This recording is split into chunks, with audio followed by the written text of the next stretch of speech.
In the span of just 48 hours, President Donald Trump said two things that are almost impossible to reconcile. Statement 1. March 9, 2026, White House briefing. The war with Iran will be over pretty quickly. Very soon. Very complete. Statement 2. Just hours later, in an all-caps Truth Social post. If Iran blocks energy, we will hit them 20 times harder. So which is it, Mr. President? Peace, or 20 times harder? Because while Washington debates the messaging, oil markets are swinging wildly. American families are paying more at the pump, and former Trump advisor John Bolton has gone on live television and said the quiet part out loud. Trump could be manipulating the markets. This is the story of one war, and two very different scripts being read by the same man. And the stakes could not be higher. Let's map the timeline of Trump's messaging, because it tells a story of deliberate contradiction. February 28, 2026, Operation Epic Fury launches. U.S. and Israeli forces begin a campaign of 900 strikes in the first 12 hours. Trump announces to the American public that the goal is to put an end to all of this threat once and for all. He promises lower oil prices once Iran's nuclear threat is destroyed. March 3rd, oil prices have already surged. The Strait of Hormuz is under threat. Trump initially estimates the conflict will take 4 to 5 weeks. March 6th, Trump shifts. He starts saying the war is going ahead of schedule. He says it could be over sooner than people think. March 9th, full contradiction mode. At a press briefing, Trump says the war could end very soon and very completely. Oil drops 10% on the statement. But in the same news cycle, he warns Iran that if they block energy shipments, the U.S. will hit them 20 times harder.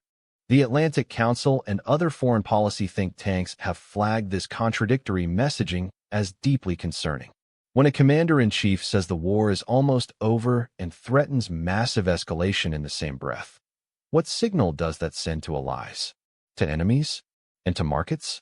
On the evening of March 9, 2026, former Trump National Security Advisor John Bolton appeared on CNN's Anderson Cooper 360, and what he said stopped the conversation cold. Bolton laid out two possibilities for Trump's war is almost over claim. Quote, Number 1, Trump may genuinely believe it. Number 2, he could be manipulating the markets. He elaborated, we know oil prices had risen dramatically in the morning American time. Stock markets were under pressure. And suddenly Trump comes out and says the war will be over very quickly. Markets respond. Oil drops. Stocks recover. Is that a coincidence? This is a former Trump NSA, someone who worked inside the White House, raising the specter of presidential market manipulation during wartime. That is an explosive accusation, and it raises a question that should not be dismissed. Is Donald Trump running a military operation or a trading operation? Bolton did not accuse Trump definitively. He said could be, but the timing is undeniable.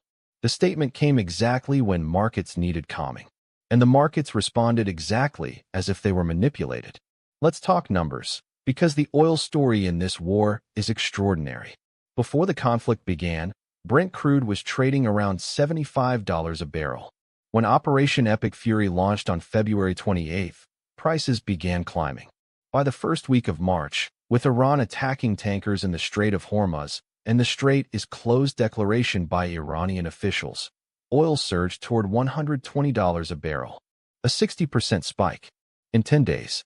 Then, on March 9th, within 24 hours, prices plunged to $89.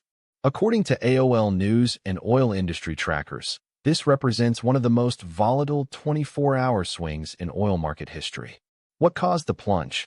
Trump's over very soon statement. Literally nothing else changed on the ground. Strikes continued. Iranian missiles were still flying. The strait was still under threat. But Trump's words moved the market by over $30 per barrel.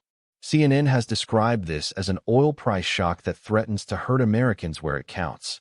NBC News reported that the Iran war threatens Trump's affordability push, the very economic message his campaign was built on.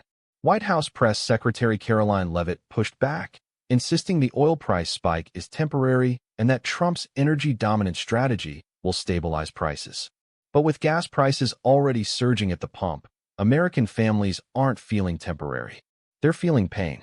There's a third possibility, beyond genuine belief and market manipulation, and it's perhaps the most strategically sophisticated: psychological operations.